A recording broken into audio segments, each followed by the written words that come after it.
Khawlah terus pulang. Pulang di kamar dia sujud. Ya Allah, bilangin nabimu, ini hukum apa? Bilangin nabimu, ini hukum apa ya? Saya sudah tidak cantik, sudah tua. Kalau kejadian ini ketika saya masih cantik, nggak masalah. Terus ngomongnya tuh pas munajat tuh yang ngawur betul. Indomam tuhum ilaihi do'u wa indomam tuhum ilayya jam. Ini anak saya banyak. Kalau yang ngurus dia pasti tersia-siakan. Namanya lelaki mesti katut babon, dia sudah pikir aja gitu. Namanya lelaki mesti udah kalau cerai sama saya nggak sampai seminggu kan lelaki nggak ada idahnya. Pasti langsung nikah apa? Lagi. Pasti anak saya ini disia-siakan. Kalau anak-anak saya rawat saya pasti kelaparan karena saya perempuan nggak bisa apa-apa. Tolong bilangin Nabi hukum ini dirubah. Itu pas munajat gitu terus Nabi itu didatangi Jibril. Udah rubah aja.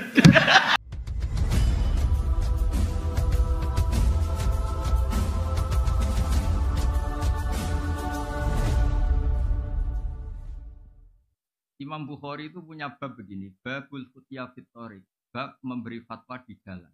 Jadi suatu saat ini ibu-ibu harus tahu di mana-mana ibu-ibu nggak pernah kalah. Itu Nabi aja kalau sama perempuan takut.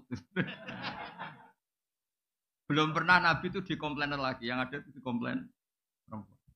Jadi hukum Allah itu nggak pernah dibatalkan lagi. Yang pernah membatalkan itu, ini sebelum ngaji tak kasih muka. Makanya nanti yang boleh tanya hanya bapak-bapak ibu. Karena bisa ngerubah hukum itu. Allah aja digugat itu. Tuhan itu digugat. Makanya di Quran ada surat Mujadilah. Yang benar itu bacanya Mujadilah yang level A. Tapi umumnya orang baca apa? Mujadalah. Itu karena ceritanya itu perempuan penggugat, imro'atun mujadilah. Itu Nabi pertama yang digugat. Jadi dulu itu ada hukum dihar itu setingkat tolak. Nabi menjawab sama. Hukum Islam kok gini, hukum apa? Nanti engkau salah laporkan Tuhan. Nabi diancam itu.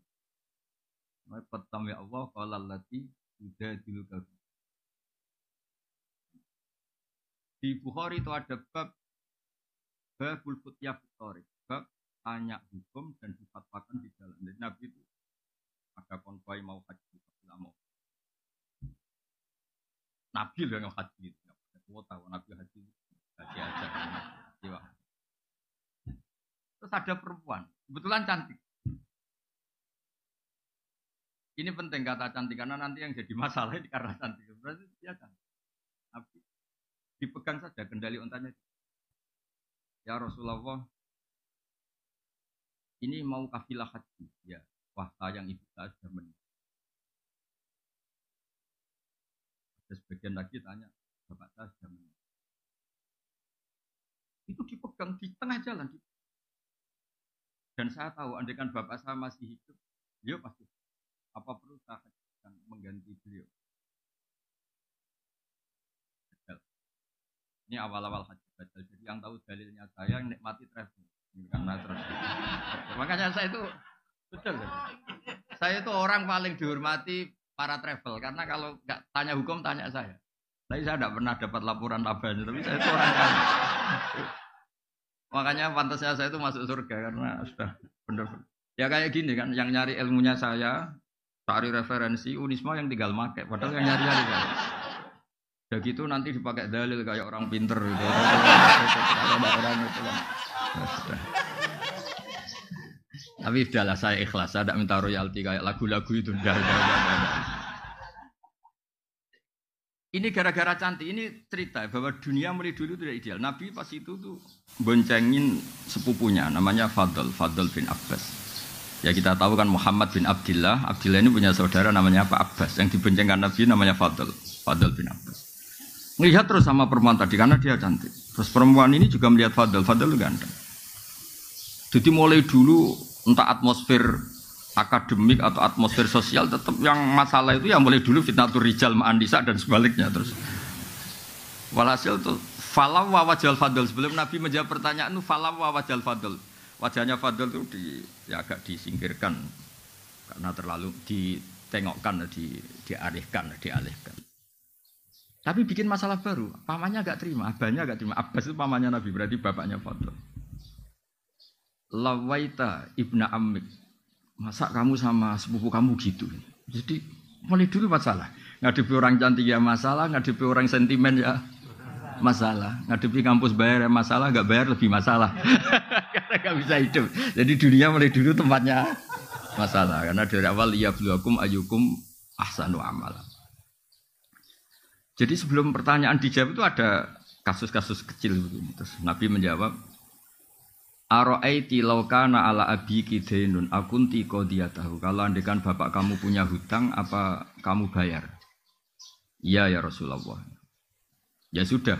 Fadainu wa ahaqqu bil qada, utang haji bapak kamu harus kamu bayar. Itu Imam Bukhari itu tidak dibabkan di bab haji, dibabkan bahwa seorang mufti, seorang kiai itu boleh menfatwakan hukum di tengah jalan. Tapi saya kiai Jawa Tengah, Anda tidak harus niru karena Anda kiai Jawa Timur. Itu bisa masalah besar, itu dianggap tidak sopan santun. Tapi segampang itu Islam dikelola Nabi. Orang di jalan, Nabi loh, bukan sekedar rektor, Nabi. Sayyidul awalin wal akhirin. Ketemu di jalan, dicegat, ditanya, enggak tersinggung. Nabi. Iya. Rektor takut ketua yayasan sekarang. Struktur zaman akhir itu repot. Rektor juga takut sama ketua yayasan. Takut betul loh, karena yang bisa tanda tangan itu ketua yayasan itu. Makanya saya di UI ikut yang yayasan aja biar keren, rektornya takut.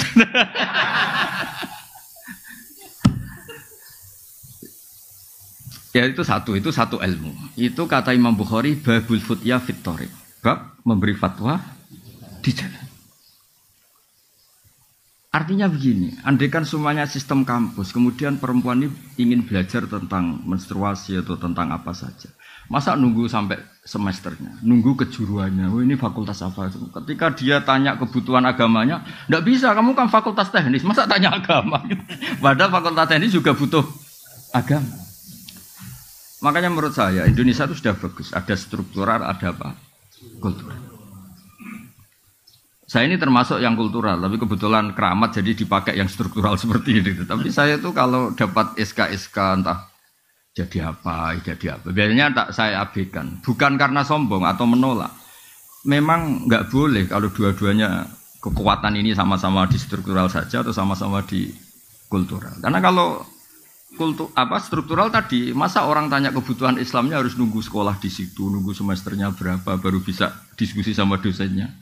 Itu pun kalau fakultasnya agama, kalau enggak. Makanya saya mohon kiai-kiai kultural itu ya harus alim betul, terus rileks. Saya itu memang enggak nerima tamu, tapi saya punya ngaji rebonan yang kayak begini. Orang bisa ngomong apa saja. Tapi biasanya laporannya sama, dimarahin istrinya. Laporannya sama. Jadi sahabat itu enggak berani tanya Nabi. Perempuan enggak saja, dipegang ke dalam Nabi. Ya Rasulullah saya mau tanya, Nabi berhenti. Nah kemudian di bab haji, ini dengerin, di bab haji dibabkan lagi. Babu hajil mar'ati anir rojuli, sehingga di bab badal itu boleh silang. Normalnya kan lelaki diganti lelaki, perempuan diganti perempuan. Tapi di bab ini, di bab kaji apa? Badal. Itu lelaki boleh diganti perempuan. Karena kasusnya tadi adalah perempuan mengganti haji bapaknya. Terus nanti suatu saat dibabkan lagi oleh Imam Bukhari. Babu niyabati hajil ma'dub. Jadi tidak harus mati. Jadi dulu orang Indonesia itu kadang benar-benar agak kacau. Bahasa kasarnya itu agak kurang ajar. Kacau sama kurang ajar ya beda tipis. Ada orang sudah sepuh, kaya. Dia sudah agak setruk. Kalau haji langsung apalagi pakai kuota apa plus. Itu kan sampai berapa? Sekarang kalau langsung berapa? Berapa? 400. 500-an. Itu tahu tok apa melakukan ikut haji? Oh, enggak berani kan. Sekitar berapa? 500-an. Kalau kaji amanat, kaji badal berapa? Kalau 15. Lu itu kiainya itu saking kacaunya tadi. Udah biar mati aja nanti lebih murah. Itu kan ngawur betul, makanya saya bilang ngawur betul itu. Udah ini cerita nyata. Kebetulan terus kiai ini tuh nyuwun sewu ya, ngajinya itu kayaknya detail saya. Jadi saya dengar keluarganya bilang itu, panggil kiainya suruh menghadap saya, biar mutola'ah lagi, biar belajar lagi. Belajar sama saya ada di juris, makanya ini hukum sudah jelimet itu. Panggil. Jangan nunggu mati. Kalau mau kaji amanat sekarang saja, mumpung masih hidup. Jadi beliau ikut niat, ikut mengalokasikan hartanya untuk haji. Kalau sudah mati itu hanya prosedur, harta warisannya nggak bisa diwaris sebelum menghajikan yang sempat berstatus apa? Mampu. Terus tak tunjukkan. Jadi sebenarnya kaji amanat itu dua, menghajikan yang sudah meninggal atau masih hidup tapi tidak mampu. Ya. Tapi di Indonesia yang terkenal tuh yang sudah meninggal, yang 15 juta tadi.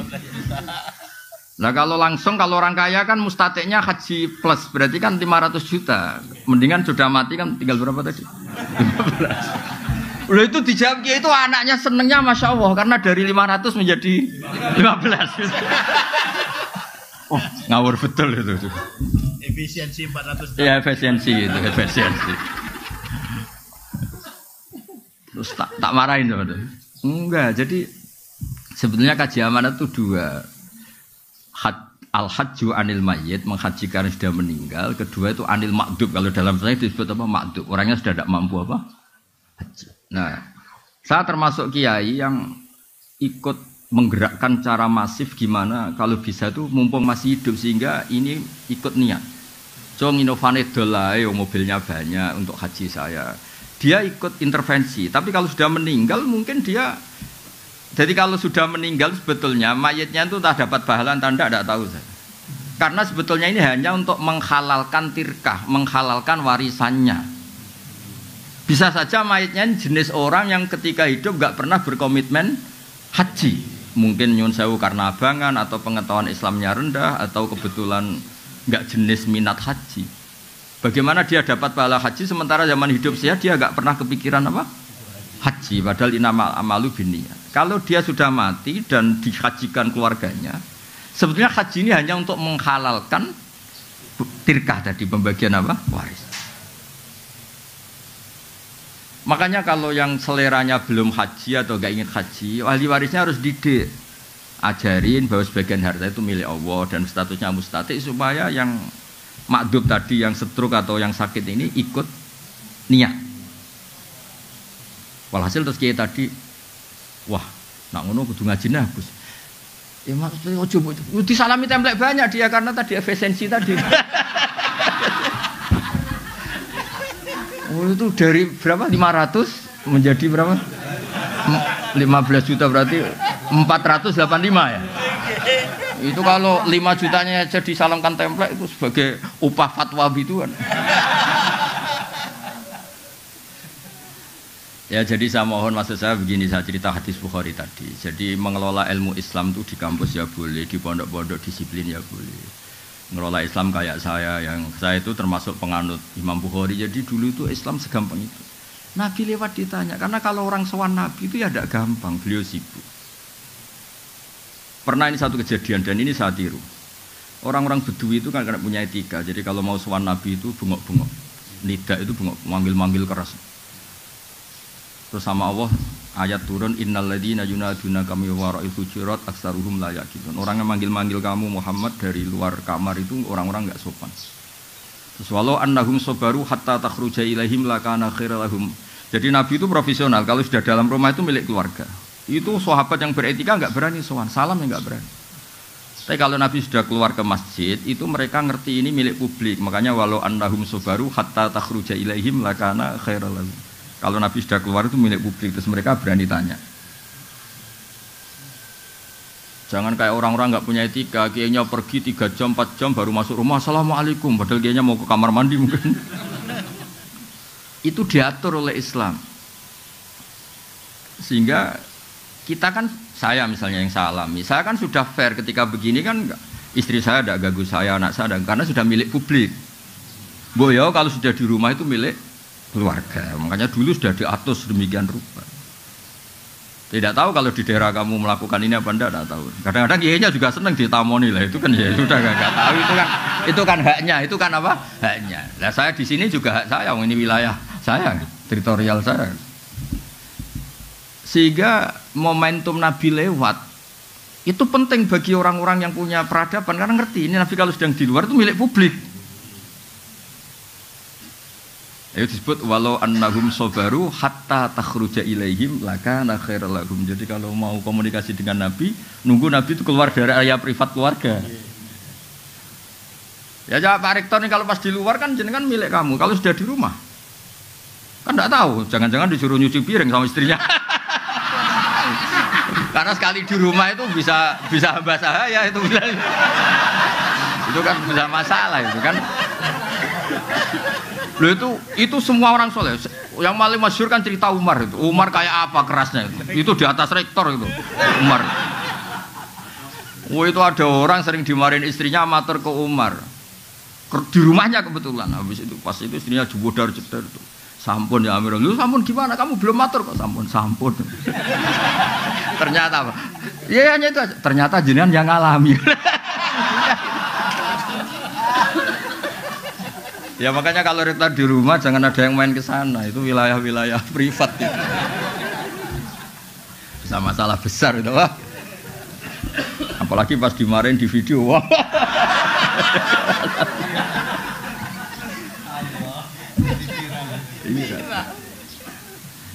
Jadi Nabi itu nggak pernah digugat lelaki, yang pernah digugat perempuan itu. Jadi makanya saya tadi bilang kata cantik itu penting. Jadi ada perempuan tuh cantik sekali, namanya Khawlah binti Salaf. Saking cantiknya dia mungkin habis haid atau apa, terus dia pas suaminya datang itu dia pas sholat. Ya karena cantik tadi, langsung suaminya orang Arab kan nggak makan bakwan sama tempe, makanya daging. Pokoknya ingin langsung hubungan intim. Istrinya menolak.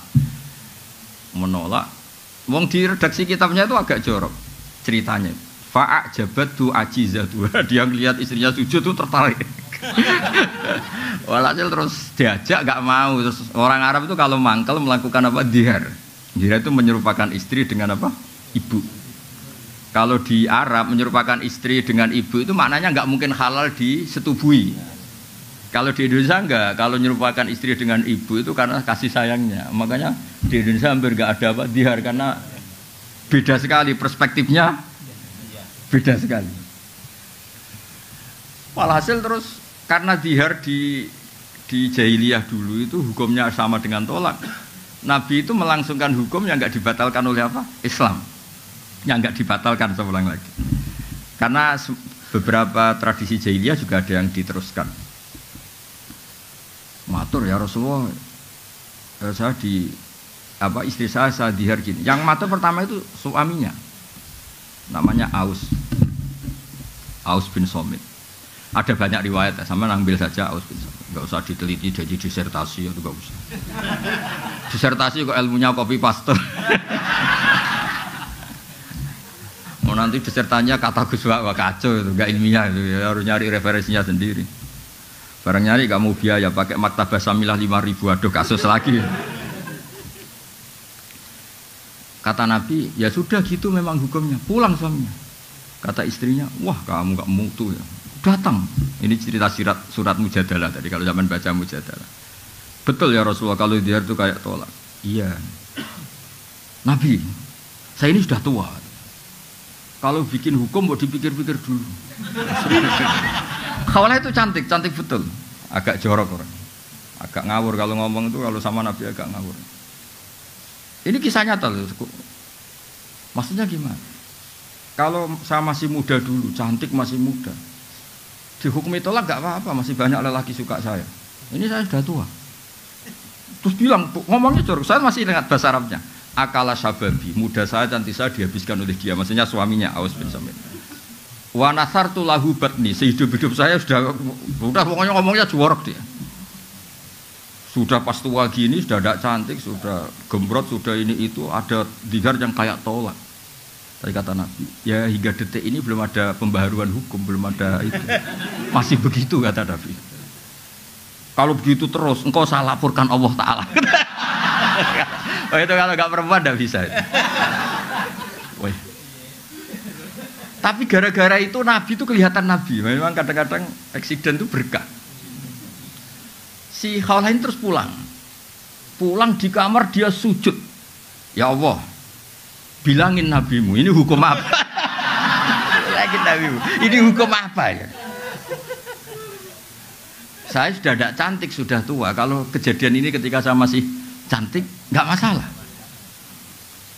Terus ngomongnya tuh pas munajat tuh yang ngawur betul. Indomam tuhum ilaihi do'u wa indomam tuhum ilayya jam. Ini anak saya banyak. Kalau yang ngurus dia pasti tersia-siakan. Namanya lelaki mesti katut babon, dia sudah pikir aja gitu. Namanya lelaki mesti udah kalau cerai sama saya nggak sampai seminggu kan lelaki nggak ada idahnya. Pasti langsung nikah apa? Lagi. Pasti anak saya ini disia-siakan. Kalau anak-anak saya rawat saya pasti kelaparan karena saya perempuan tidak bisa apa-apa. Tolong bilangin Nabi hukum ini dirubah. Itu pas munajat gitu terus Nabi itu didatangi Jibril. Udah rubah aja. Kata Allah, udah dirubah aja. Kalau dihar itu tidak sama dengan apa? Tolak. Terus Nabi nyuruh sahabat, udah panggil tadi Kholah. Gugat aja diterima. Datang. Nggak, supaya Pak Rektor ini hati-hati. Ngadepi dosen-dosen putri itu harus hati-hati.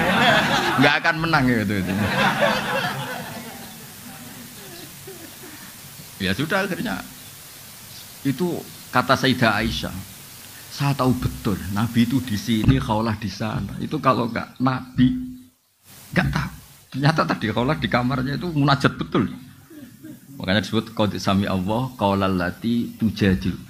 Tujadiluka itu bukan diskusi. Mujadalah itu ada ngawurnya. Bahasa Arab mujadalah itu beda.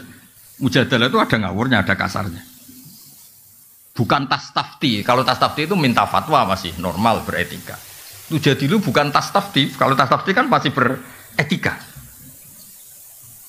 Mujadalah itu agak ya debat. Ya kembali ke tadi, berkahnya Indonesia itu ada struktural, ada kultural. Kalau struktural semua masa orang tanya hukum nunggu semester berapa, nunggu ya pelajarannya harus gitu terus. Tapi yang kultural ya nyuwun sewu harus niru ya mirip-mirip saya tadi gitu sehingga ada babul futya fitorik. Jangan yang kultural juga ikut struktural. Bisa jam sekian. Lah kalau misalnya yang tadi yang kasus yang tanya saya tadi, kalau dia istikhadah kan sebetulnya hukumnya sama dengan perempuan apa suci. Coba kalau saya jawab besok aja ke rumah saya. Berarti hari itu kan belum tahu hukumnya dia.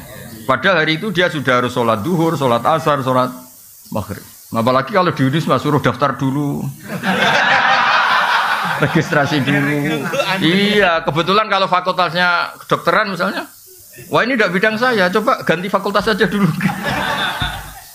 Bareng ganti fakultas keagamaan, ternyata jurusannya dakwah, ini tidak bidang saya, ganti dulu syariat. Bisa panjang kan? Jadi sebenarnya kekayaan Indonesia seperti ini harus kita jaga. Makanya saya itu tidak menolak kalau dikasih Dr. Honest Kosa, tapi yang bakatnya kayak saya tidak usah. Saya juga agak perlu, kalau seperti saya juga agak perlu jadi pengurus-pengurus struktural. Nanti jadi tadi nggak saling apa melengkapi. Tapi yang kultural pun harus tetap alim, jangan terus mentang-mentang kultural terus seenaknya itu. Nah, problemnya di Indonesia yang kultural sendiri banyak yang sudah tidak mutolaah. Kayak tadi itu, yang haji plus tadi itu. Kata dia aja, Gus, gue ngerusak rezeki wong. Kenapa? Jadi aku kadung disalami banyak karena tadi fatwa tadi. Nunggu mati lebih apa? Murah. Wah, kamu harus tobat gitu. Tobatnya gimana? Sebagian salam tempelnya kayak ada masjid separuh, tapi itu rodok dosa gede kan. Ternyata takut deh. Takut juga sama masuk neraka deh. Ya jadi ini mukadimah saja, tapi sebetulnya dulu itu Nabi ketika sugeng, ketika hidup itu ceria. Makanya sahabat kalau Nabi sudah di luar, di Sufah itu, sahabat juga cerita-cerita zaman jahiliyah, cerita anak-anak tuh perempuan agak nakal itu. Dulu juga sebagian tidak akabiru sahabat itu kenal gini-gini terus. Sahabat tertawa-tawa ngenang zaman jahiliyah terus. Nabi tanya, kenapa mereka do tertawa? Ya sahabat kebanyakan, enggak yang akabiru sahabat. Oh itu Nabi ngingat gini-gini. Itu kenangannya sahabat itu. Fayat haku mimma nathak. Nabi itu tertawa dari apa yang kita bisa bikin apa? Tertawa. Intinya ya ceria ya. Sehingga Makanya Nabi itu kadang tanya hal-hal yang menurut etika Jawa itu enggak etis, tapi Nabi tanya. Ada orang namanya Handolah. Orang mati syahid harusnya kan enggak usah dimandikan. Ini Handolah ini mati syahid tapi malaikat sibuk memandikan. Nabi kan jengkel karena prosedurnya fikih kan enggak perlu dimandikan. Nah, akhirnya ini gimana ini Handolah itu akhirnya melihat malaikat sibuk mandi kan malaikat Nabi kan ini gimana ini malaikatnya ini fikihnya gimana kan harusnya. Akhirnya Nabi itu tanya istrinya, kenapa tadi suami kamu kok sibuk malaikat memandikan? Oh itu Nabi pas ada pengumuman perang tuh pas sama saya, terus beliau gak sempat mandi langsung lari.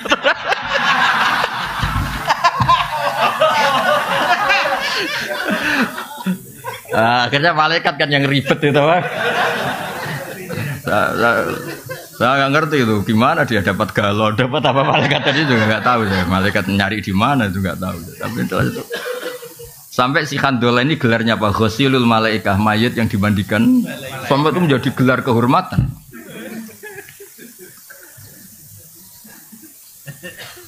Nggak ini cerita yang kultural. Ada lagi sahabat yang dipanggil Nabi malah lari, dipanggil malah. Ini cerita orang Arab. Itu aja. Kenapa engkau lari saya panggil? Nabi, saya tadi pas sama istri saya, jadi saya masih junub. Kalau ketemu engkau saya malu, karena saya belum suci, belum mandi besar. Terus kata Nabi, innal mu'min tohirun, kalau sekedar ketemu ya enggak apa-apa, yang enggak boleh itu sholat. Kalau ketemu saya juga enggak apa-apa, nanti dapat dipanggil tambah lari. Untung enggak ada sungai berantas, kalau cemplung repot. Artinya gini, dulu itu ini cerita ya. Tanpa mengadili, soalnya ini cerita tanpa mengadili. Dulu belajar Islam itu ya gampang begitu. Ada kejadian gitu, jadi hukum. Oh orang junub itu tetap boleh ketemu kiai, ketemu nabi. Nggak harus daftar, nggak harus registrasi, terus nggak harus apa. Nah sekarang itu saya tadi bilang ke Pak Rektor, nggak boleh organisasi ini terlalu mengambil alih semua kebaikan. Harus ada yang apa? Kultural, baik NU, Muhammadiyah maupun apa. Karena ini yang bisa on time. Yang bisa setiap apa? Saat, setiap waktu. Tapi ya tetap ada yang struktural nggak apa-apa. Tapi jangan mengganti fungsi yang kultural. Tapi yang kultural juga nggak usah ganti yang apa? Struktural. Makanya ini berkah betul ini saling menyadari, ini saling waras lah bahasa kasarnya itu saling. Karena selama ini kadang-kadang itu dipertentangkan.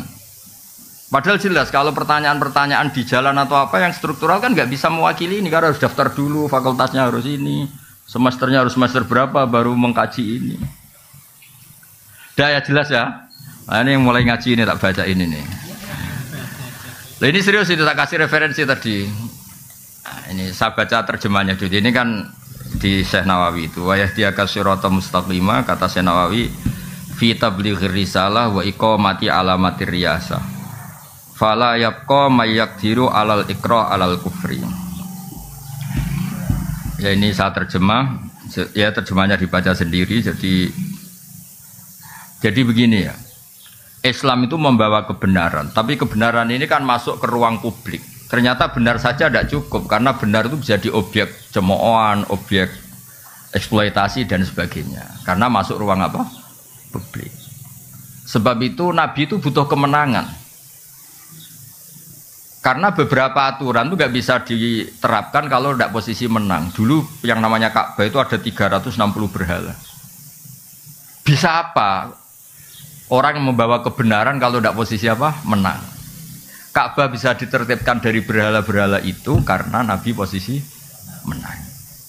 Makanya kata Syekh Nawawi, menang itu penting. Kata beliau sampai menang itu penting untuk memaklumatkan, untuk apa mengawal kebenaran, sehingga falayab ko mayak biru alal ikro alal kufri. Tidak ada lagi kekuatan yang bisa maksa orang Islam itu kafir. Makanya saya minta kalau misalnya kampus-kampus Islam itu besar kayak Unisma, ZUII besar, kebesaran ini bukan untuk kita tapi untuk Islam, supaya nilai-nilai Islam diterapkan itu lazim saja, bukan hal yang harus diperjuangkan dengan harta dan jiwa, tapi satu apa kelaziman. Jadi menang itu kalau di ilmu ini juga jadi berkah, karena beberapa kebenaran ini posisi kita harus apa? Menang karena masuk ruang apa? Publik. Itu ada seorang yang cerita, dulu miskin terus kaya. Dia tuh ketika miskin jadi buruh, kebetulan majikannya non muslim, itu dia bingung usul prosedur untuk bikin waktu sholat. Setelah dia kaya punya pabrik, gampang kan? Udah kalau duhur jeda. Malah karena dia sosokan kiai yang nggak jamaah kasih sanksi. Intinya kalau menang itu kepena itu, tentu tidak untuk otoritarian atau apa. Sebab itu semua nabi itu pasti pernah dikasih menang meskipun di akhirat itu. Karena ada kebenaran yang memang syaratnya itu harus posisi apa? Menang. Menang itu udah harus di struktural tadi, saya ulang lagi di kultural ya. Saya pernah didolani lah, kalau bahasa kiainya mungkin disowani, didolani salah satu cucu pendiri NU. Orangnya sudah sepuh. Saya cerita, kalau masyarakat di Indonesia itu semuanya sholat, semuanya anti zina, anti merkosa, anti kriminal. Nanti nilai bersama itu juga jadi ukuran calon presiden, calon bupati, gubernur. Karena satu masyarakat yang biasa sholat, biasa anti asusila, biasa anti perkosaan, pasti nggak akan milih bupati yang nggak sholat, bupati yang pernah kasus asusila atau apa. Jika nilai ini bisa menekan satu aturan, artinya kebenaran menjadi pemimpin, jadi panglima. Itu yang diinginkan orang-orang soleh dulu. Jadi kebenaran itu sebetulnya dengan tanda kutip bisa dipaksakan lewat kultural. Kalau nilai-nilai ini disepakati, kan pasti yang tidak seperti itu tidak dipilih kan? Karena nilai ini jadi konsensus. Makanya Quran ngakui wa'mur bil urfi, terus jadi kaidah fikih al-adat muhakkamah, al-adat muhakkam. Begitu juga di kampus. Ada aturan bersama, rektor itu begini, sholatnya sregep, beretika, tidak punya kasus ini. Jika nanti pemilihan juga berdasar itu, yang jadi juga berdasar kriteria itu. Dan kita bersyukur di Indonesia itu, karena yang dianggap mungkar oleh agama juga dianggap mungkar menurut kepolisian, menurut kejaksaan, kayak korupsi, asusila, pemerkosaan, pembunuhan, narkoba. Yang mungkar menurut agama juga pidana menurut negara. Nah, itu berkah. Tapi negara itu kekuatannya sampai kapan? Ya sampai kultur ini jalan. Kalau kultur ini tidak jalan, kayak misalnya orang Kolombia, itu narkoba itu sudah seperti itu. Makanya ya negara itu bisa mayungi ini selagi kulturalnya masih seperti itu.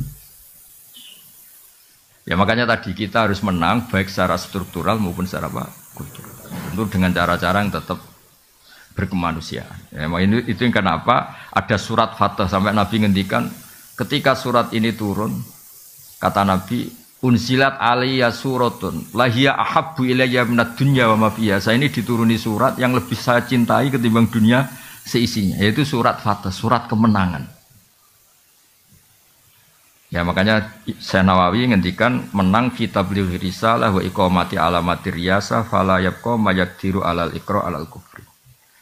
Ya jadi kemenangan kita ini untuk itu. Terus saya teruskan lagi, ada lagi di Sahih Muslim, al mukminu al qawiyyu khairun wa habbu ila Allah minal mu'minid dhaif. Ya kita-kita yang jadi tokoh itu harus menjadi orang mukmin yang kuat. Jangan kalah oleh zaman, jangan kalah oleh macam-macam. Wa fi kullin khairun ikhris ala ma yanfa'uka wasta'in billah wala ta'jas. Wa in asabaka syai'un fala taqul anni fa'altu kadza wa kadza walakin qul qaddara wa ma syaa. Fa inna law taftahu amala syaitan. Ya saya ulang lagi, mukmin yang kuat itu lebih baik ketimbang mukmin yang lemah. Karena berkahnya kuat itu bisa menghandle sekian masalah. Tapi kalau semua kita ini cemen, misalnya begini ya, kota, entah kota mana saja. Itu katanya kan kota itu banyak maksiat, katanya. Tapi saya ulang lagi, kota itu katanya kan banyak maksiat. Kita boleh suudon ya boleh khusnudon. Mau khusnudon ya kayak goblok, nyatanya ya banyak betul. Mau suudon, agama tidak pernah membolehkan apa? Suudon. Tapi berkahnya orang-orang baik yang kuat, masjid tetap banyak, pengajian tetap banyak, komunitas kesalehan tetap banyak. Berkahnya ini banyak ketika orang-orang yang nakal ini ingin tobat, setiap saat itu ada. Di situ ada masjid, ada majelis taklim, ada lembaga-lembaga kebaikan. Coba kalau orang-orang mukmin itu lemah kemudian menyerah. Wah, gaya masjid di kota ya ora payu akeh maksiat, bikin masjid di kota, bikin itu kan terus selesai semua. Makanya kita butuh al-mukmin al-qawi, butuh orang mukmin yang apa? Kuat. Contoh lagi di Inggris, di Jerman, saya tuh sering ngaji virtual sama teman-teman yang di Jerman di mana-mana.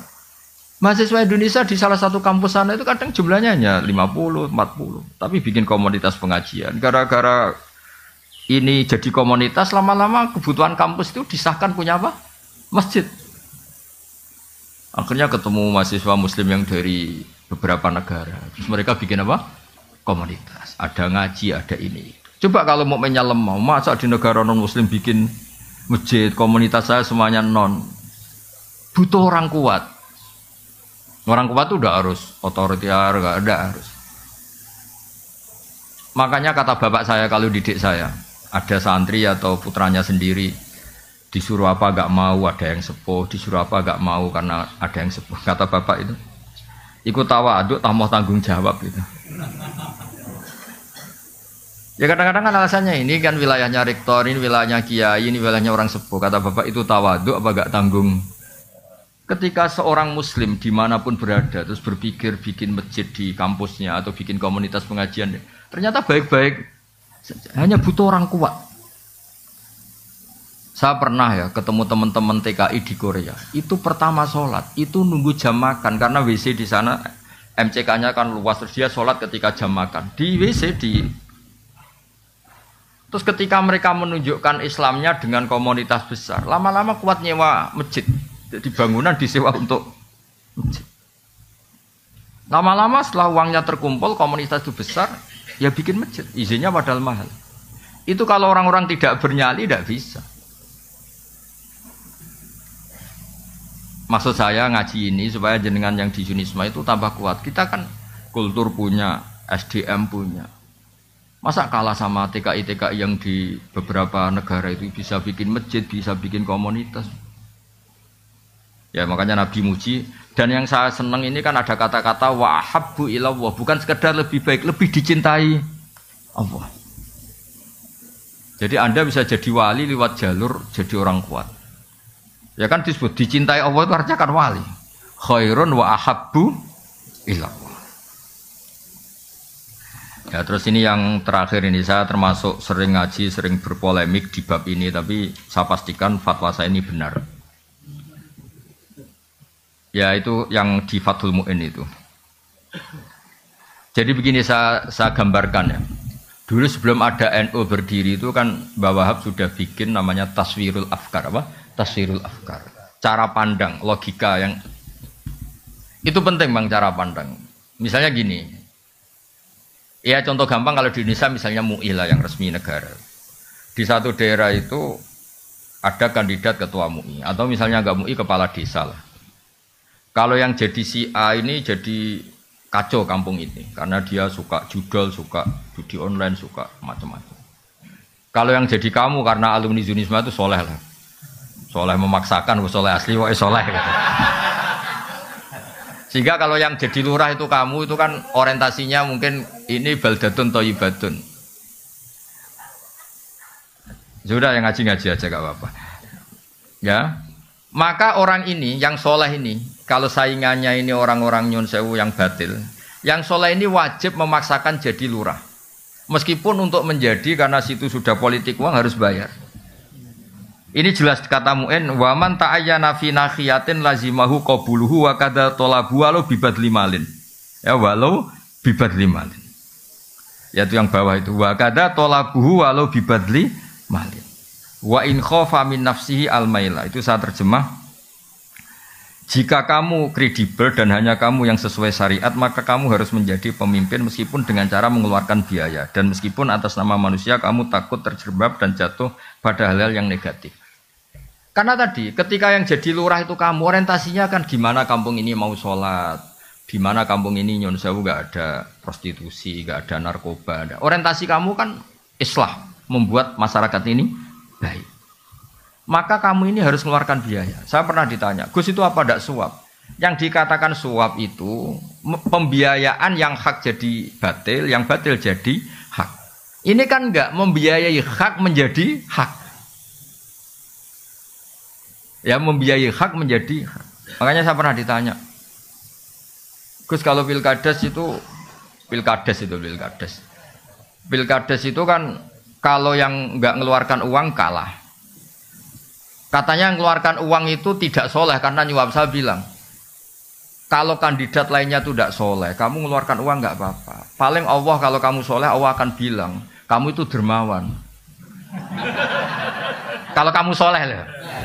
Tapi kamu nggak soleh, memang Allah bilang kamu istrinya bapak. Kalau di Jawa kan istrinya bapak ya, ibu. Makanya ada yang tanya, orang Arab itu kadang sumpah ilah itu sumpah nggak akan ngumpuli istrinya 4 bulan. Kata Ki Jawa, kok kuat Gus? Orang Arab kan istrinya 4.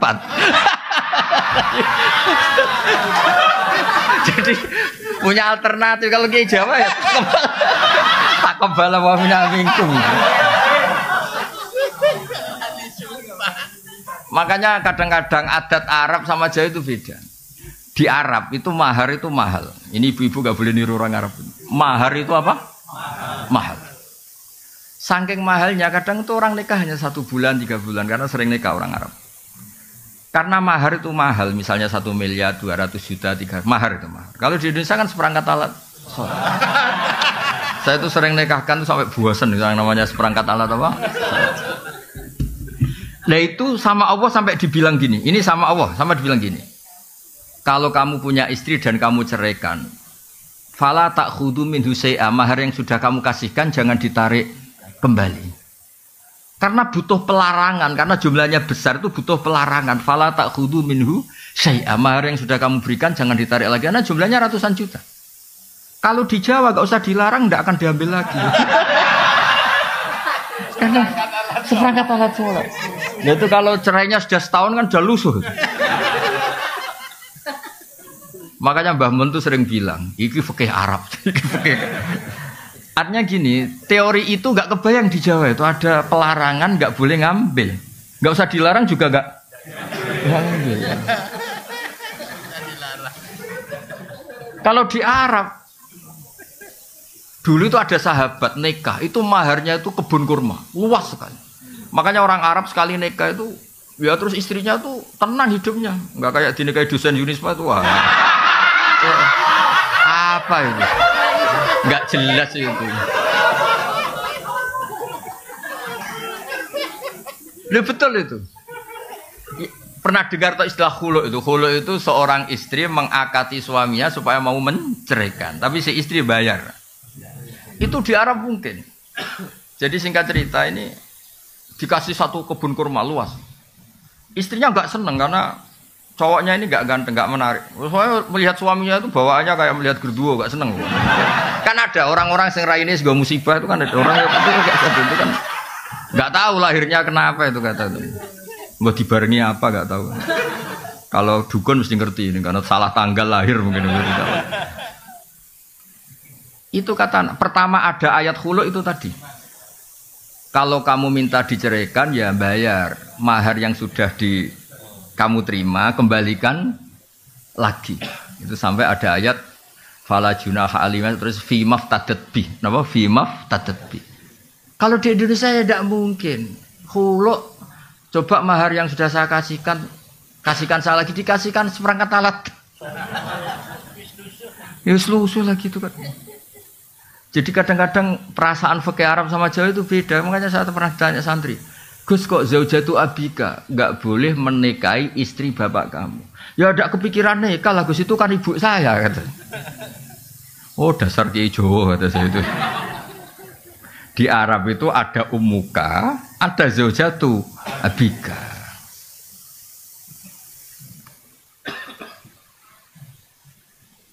Ya jadi jelas ya. Ini karena Anda bawa unisma I-nya itu Islam. Ini makanya ini ya.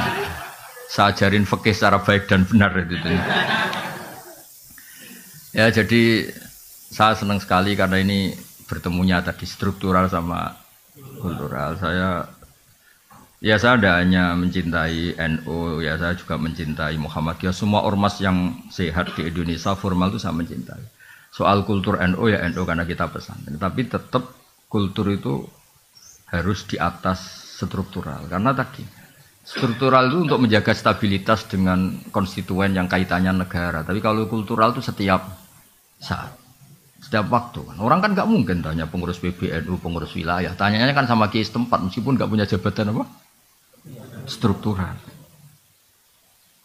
Ini harus diuri-uri struktural ini. jangan kok. Tapi kadang-kadang yang struktural ya mangkel, yang kultural juga mangkel loh, terus hasut terus itu. Karena dia nggak dapat fasilitas mobil cabang NU mana gitu. Kalau yang pengurus struktural kan ngalor ngidul bawa apa? Mobil itu bisa diding-diding ngatur-ngatur. Kadang-kadang yang kultural itu ya drengki terus. Lah saya ini kan kebetulan saya pribadi kebetulan kan yang kultural yang keramat jadi nggak perlu iri gitu karena saya punya mobil, punya umat, punya komunitas. Yang enggak itu kan bisa perhasutan yang jalan itu. Terus saya bilang, gue kere ra ikhlas malah rokok kata saya. Gue nak wis kere menisan apa? Ikhlas. Jadi kalah donya menang akhirat kata saya. Jangan kalah donya kalah akhirat gitu. Terus ya Gus astagfirullah. Astagfirullah terlambat kata saya gitu. Karena tadi berkahnya kultural itu orang bisa tanya setiap. Ini yang terakhir saya contohkan masalah istikhadah. Nabi itu punya ipar namanya Hamnah binti Jahsh. Ya soalnya Hamnah binti Jahsh. Karena Nabi punya istri namanya Zainab binti Jahsh. Punya ipar namanya Hamnah binti Jahsh. Itu kalau tanya Nabi, ya Rasulullah saya ini sering keluar darah gini-gini. Terus kata Nabi, ya sudah kalau ngelewati adat haid kamu, maka itu istikhadah. Oh lebih dari itu Nabi, cara sekarang ya sudah kamu pakai softtek, lebih dari itu Nabi, ya sudah diblebet, lebih dari itu. Pokoknya dia ngomong lebih dari itu. Saking kuatnya darah yang keluar. Itu Nabi yang menjawab. Jadi yang nggak diketahui nyun sewu kiai yang etis, yang ngomong etika terus, itu sebetulnya nggak pas juga di bab-bab fikih. Hal yang paling pribadi, paling nggak pantas itu dulu Nabi itu ngalamin itu. Maksudnya saya ini agak nyindir rektor tuh enak. Di ruang tertutup kalau mau ketemu aja ngelewati berapa baru. Waduh. Itu nemuin Nabi sama rektor gampang nemuin Nabi.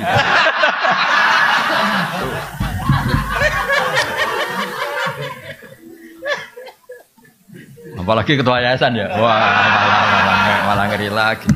Mentang-mentang punya SK pemecatan, wah itu hidupnya lebih bahagia.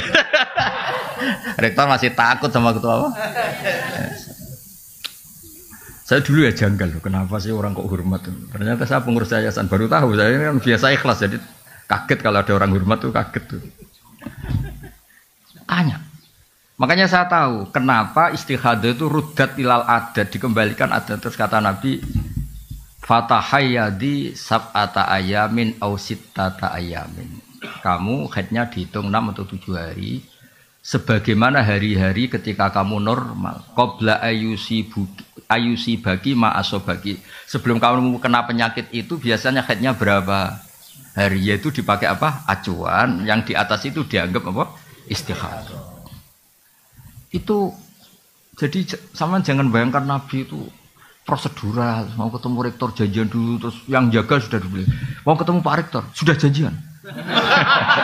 Saya tuh apal lagunya orang struktural. Aduh, loh. Tapi kalau sama saya enak aja. Kemarin di Fuad itu cerita 4 hari yang lalu. Gus, itu Mas mau ada ngaji itu Unisma tanggal 20. Saya tuh tidak bantah. Pokoknya kalau saya pas nganggur ya saya ngajar. Saya cuma profesional nyiapkan makalah. Saya ini memang pengagum ilmu. Saya tidak pernah ngaji seenaknya, nggak pernah saya. Tapi kalau tanggalnya saya bilang kalau ditakdir saya pas di rumah tak ujar, kalau enggak apa-apa. Pikiran saya sederhana. Mereka ngecewakan saya, tidak akan saya kualat kata saya. Saya tuh kadang-kadang diundang pengajian tuh tersinggung tuh begitu. Masa ya kita ini kan manusia ya, punya aktivitas, punya waktu, punya kegiatan, itu yang ngundang. Harinya dia yang menentukan, jamnya yang menentukan. Kadang jumawa, sak temanya dia yang menentukan. Ini, wah, hanya mentang-mentang kadang-kadang iso nyangoni iso apa itu. Wah, sangat tidak berakhlak tuh menurut saya. Loh, saya bikin analogi itu begini, tapi tidak semua kiai harus kayak saya. Saya tok aja yang begini, ngawur-ngawur sedikit. Itu kan ibarat gini, saya ini misalnya dokter. Ada perempuan cantik, engkek gitu. Gus, saya ini punya penyakit kulit, tolong diobatin. Padahal saya tahu penyakit parahnya dia itu jantung. Tapi karena dia gak ngerti apa yang bahaya pada dirinya, yang penting merawat muka. Paham ya maksud? Nah orang Islam sekarang itu begitu. Fardu ainnya gak tahu, tanya fardu kifayah. Kadang tanya sunat. Ada orang lakukan fardu aja tidak bisa, tanya gini, Gus gimana tahajud saya supaya dekat Allah? Sholat fardu nera bener tak kok tahajud? Itu kayak orang tanya kecantikan padahal punya penyakit apa? Jantung. Makanya saya kalau pengajian ada temanya, saya mesti gak terima. Memangnya tema itu kebutuhan Anda kata saya. Yang tahu penyakit Anda itu kiai, seperti tadi yang tahu penyakit pasien itu dokter. Malah dokter diajarin, dok ini wajah saya gini gimana? Padahal dia punya penyakit apa? Jantung. Jadi memang harus ada kiai-kiai yang agak ngawur kayak saya supaya agak tertib itu, dunia ini agak tertib ya. Yuk kadang-kadang, ya betul, saya itu pernah diundang di satu acara. Kebetulan ada yang pernah sepuh. Itu temanya itu gimana hukumnya tahajud berjamaah. Karena masjid daerah saya, Gus, itu ada tahajud berjamaah. Terus kiainya suruh sowan saya dulu, menghadap saya dulu. Tak tanya, tanggamu sholatnya fardu wis bener. Dia dereng, Gus. Oh dasar. Tertibkan dulu cara sholat apa? Fardu, baru bicara apa? Sunat. Wah, nang ngono rasa ngundang jenengan, Gus, gak situ.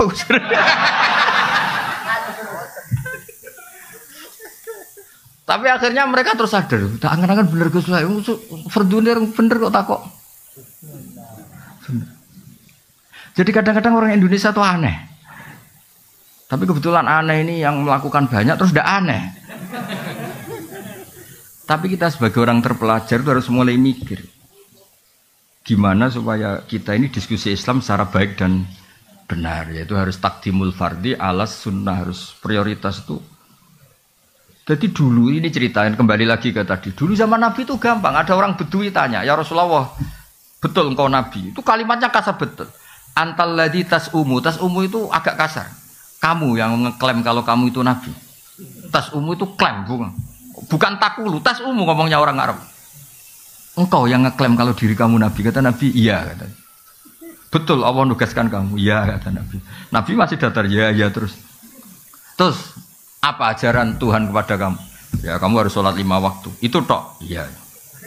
Itu tok lo ya? Iya, kata Nabi. Puasa, Ramadan, itu tok lo ya? Iya, kata Nabi. Zakat, yang wajib, ya semuanya yang pas. Itu di depan Nabi ini yang saya pakai kata. Fawa wala azidu ala dalik wala angkus. Demi Allah saya Islamnya mau pas saja, enggak lebih enggak kurang gitu. Terus kata Nabi, mansar rohu ayang zuro ila rojulin min ahli jannah fal yang zurilah hada. Kalau kamu ingin melihat lelaki ahli surga ya orang ini, sing Islamnya pas itu. Makanya itu Imam Nawawi yang ngarang kitab Majmu' Syarahul Muhadzab itu. Kalau ada pendapat yang mengatakan witir itu wajib, saking khusyuknya orang sampai bilang witir itu wajib. Itu kata Imam Nawawi, semua pendapat itu tidak sah dan batal li hadisil a'robi katanya. Karena ada hadis dialeknya orang apa? A'robi. Jelas orang itu tanya, hal aliyah ghairuha ya Rasulullah, apa ada kewajiban lain di luar sholat 5 waktu itu? Kata Nabi, lah tidak. Kata Imam Nawawi, kalau kamu mau khusyuk saja, tidak usah wajib-wajibkan witir kata itu. Tetap yang wajib hanya sholat 5 waktu.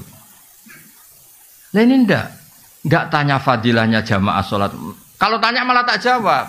Sholat fardu itu menurut Imam Ahmad itu jamaah itu syartun fi sihhati sholat, bukan sekedar pahala 25 atau 27. Riwayatnya kan 25 sama 27 sesuai kualitas apa jamaahnya. Itu menurut pendapat Imam Ahmad. Sholat jamaah itu syartun fi sihhati sholat, untuk menjadi sholat sah itu harus berjamaah. Makanya alhamdulillah kita Syafi'i, kalau Ahmad wah masalah itu kamu. Alasannya masuk akal. Alasannya Imam Ahmad begini. Kewajiban itu bisa diukur dengan tingkat digugurkan kalau ada kondisi emergensi darurat. Salat khauf, salat ketika perang itu rumit apa enggak? Rumit kan? Ternyata oleh Allah tetap disuruh jamaah. Sampai kaifiahnya susah kan? Ya coba. Wa idza darba li salim antak in khiftum ayo sampai itu ketika kamu sholat, wa idza qamtum faltakum ta'ifatun wal ya'khudhu aslifa idza sajadu falyakunu miwaraikum tus wal ta'ti ta'ifatun ukhra falyusall. Wes pokoke walhasil kaifiahnya itu ruwetnya itu. Gantian. Dan itu tetap jamaah. Jadi kalau ada yang sujud, ada yang tetap berdiri jaga musuh. Kalau ada ini sudah berdiri, gantian itu yang sujud. Lam yusallu ma'aka fal wal kayak. Terus kata Imam Ahmad, kalau se-emergensi itu saja jamaah tidak digugurkan, maka apalagi kondisi normal. Kamu menang semua toh. Masuk akal pendapat Imam Ahmad toh. Tapi Imam Syafi'i itu berkah di Indonesia. Karena kadang-kadang orang nggak mau jamaah itu bukan menolak jamaahnya, nggak seneng imamnya. Wes, roh gue seneng, roh imam gue seneng, wes serat cocok gue. Lo apalagi ketua yayasan sudah ngerti kalau imamnya minta naik gaji, malah gak tertarik. Imam kok kedunya dari itu. Aduh. Makanya saya andekan orang-orang Hambali itu hidup, pasti saya cerita di Indonesia itu menolak jamaah bukan karena anti jamaah, itu gak cocok sama imamnya. Di Indonesia itu imamnya gak kunut aja masalah kan. Yang kunut imamnya gak kunut juga masalah, atau sebaliknya juga masalah. Sekarang aja era modern, saya tuh sering makmum orang Muhammadiyah. Orang Muhammadiyah juga sekarang alhamdulillah sering makmum orang NU. Karena saya ngomong terus. Kalau kunut itu adalah NU, berarti Imam Syafi'i itu NU. Imam Abu Hanifah berarti Muhammadiyah. Padahal Muhammadiyah sama NU itu dulu Imam Hanafi, dulu Imam Syafi'i. Mana buktinya kalau Imam Syafi'i punya Kartanu itu? Kan tidak ada buktinya. Boyo biasa aja dari awal kan dua-duanya sepakat kalau itu masalah sunat atau tidak sunat kan, tidak masalah rukun kan. Tapi saya pernah dibantah oleh Banser. Ini memang enggak, saya tahu Gus kalau itu sunat, tapi ini identitas. Repot ini kan identitas, kalau enggak kunut tuh bisa masalah itu. Ya sudah, tapi ya kalau kita yang tekuni ilmu ya biasa aja. Kalau kita yang tekuni ilmu ya biasa aja. Jadi saya mohon karena Unisma ini kan biasanya bacanya Unisma apa Zunisma? Oh ini ya sudah, berarti sudah Indonesia banget ini. Saya tuh masih menangi orang baca Zunisma, Zui karena setengah Indonesia setengah rodok mampu Inggris itu. Sekarang sudah diterbitkan ya, sudah muni U semua ya. Unisma. Tapi kalau di UI itu masih asing bilang U itu, karena kelamaan bilang Zui gitu. Kalau Indonesia sudah fase semua U ya. Tapi saya dulu dengarnya ya Zunisma sama ya. Berarti sudah Indonesia. Ya jadi jelas ya lewat ngaji ini bahwa struktural dan kultural tidak harus dipertentangkan. Ya supaya Islam Indonesia itu khazanahnya apa luas karena nggak mungkin orang tanya itu dari Pak Rektor tadi bisa melewati 3. Ya sama yang kultural juga nggak usah hasut sama yang struktural karena yang struktural kan gaya kan ngurusi Islam sambil mau bawa mobil dinas. Yang struktural, yang kultural tuh kasihan dari sawah mencangkul langsung ngajar madrasah.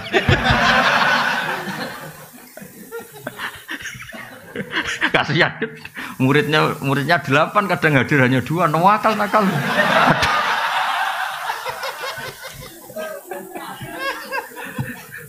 Tapi itu yang menjadikan orang Indonesia tahu Islam. Makanya saya setuju sama doa-doa, makanya doa kita itu walil mu'minin al mu'minat itu semuanya didoakan. Karena yang terlibat membesarkan Islam, menghidupkan Islam itu semuanya, bukan kita tok. Ya semuanya bukan kita tok. Saya sering ditanya di pedalaman Kalimantan. Saya ini di pedalaman Kalimantan, wajib Jumatan enggak? Ya secara fikih enggak wajib karena belum perkampungan. Masalahnya jamaah saya itu jamaah ngaji, kalau dijak sholat duhur enggak mau. Jumat kok duhur. Aneh kan hari Jumat kok duhur. Ya sudah kalau gitu Jumatan. Katanya tadi gak wajib. Lah dia niku rodok santri, semeneng nek ora wajib terus rasido gitu. Tapi jamaahnya gak mau. Masa Jumat kok duhur gitu. Makanya alhamdulillah madhab-madhab yang Jumatan harus orang 40 harus gini-gini di Indonesia alhamdulillah tidak melaku, tidak jalan karena kampung-kampung terpencil yang komunitasnya baru 20 mintanya juga Jumatan. Makanya kita cari-carikan dalil gimana. Lah saya termasuk kiai yang ahli nyari dalil-dalil yang tidak. Karena kasihan memang kebutuhannya Jumatan. Masa Jumat kok duhur. Ya udah Jumatan. Dalilnya udah bagian saya yang nyari kata. Masa ini kan kiai baik jadi pokoknya yang gitu-gitu tak cariin itu. Ya jadi kadang-kadang kita butuh.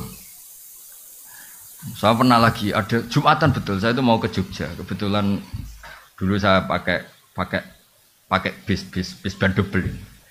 Karena saya ini kan termasuk orang soleh lah, jadi ada Jumatan berhentilah daripada duhur ya sama Jumatan berhenti. Padahal pakai bis, enggak pakai mobil pribadi.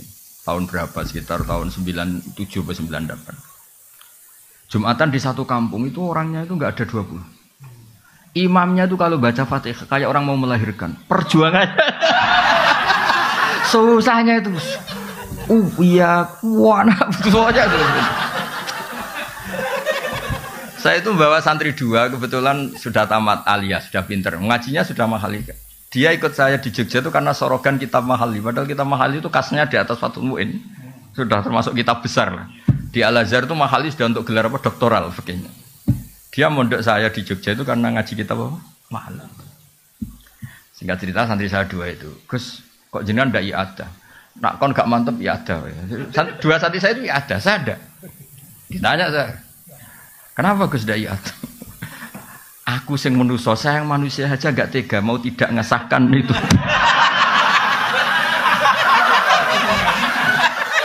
Apalagi Allah yang Rahman Rahim. Melihat perjuangannya di situ kayaknya pasti sah. Tadi ditanya, ini fakih apa? Ya fakih husnudzon kata saya. Padahal sebetulnya saya itu punya madhab-madhab Hanafi untuk mengesahkan yang seperti itu. Tapi saya tetap guyon ini fikih husnudzon.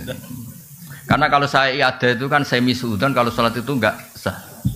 Jadi kamu itu benar secara fikih, tapi nanti dihisab karena suudzon. Gitu. Karena kamu sampai iada itu menganggap itu tidak sah. Lah saya ini husnudzon tapi agak-agak enggak syafi'i karena sebetulnya memang secara syafi'i harus iada. Saya kali ini agak-agak Hanafi kata saya. Tapi demi menghormati perjuangan tadi. Saya bilang tadi, saya yang manusia saja enggak mentolo mau tidak ngesahkan melihat perjuangannya gitu. Apalagi Allah yang Rahman Rahim. Maksud saya cerita ini supaya yang jadi apa ya, tokoh lah di masyarakat bacanya banyak. Kayak saya itu ya baca kitab Mizan Kubro, baca kitab-kitab khilaf-khilaf. Bukan untuk tatabuk rukhos mencari yang gampang. Kita ini punya umat banyak dan sebagian memang nggak ngerti apa. Kalau kita bilang-bilang nggak sah terus itu kan kasihan. Ya kan orang awam tuh kalau mau rukuk ada noto saronge itu, wah itu ubah 3 kali itu nggak sah, kan jadi ribet. Cek semangat ya muni rasa itu kan.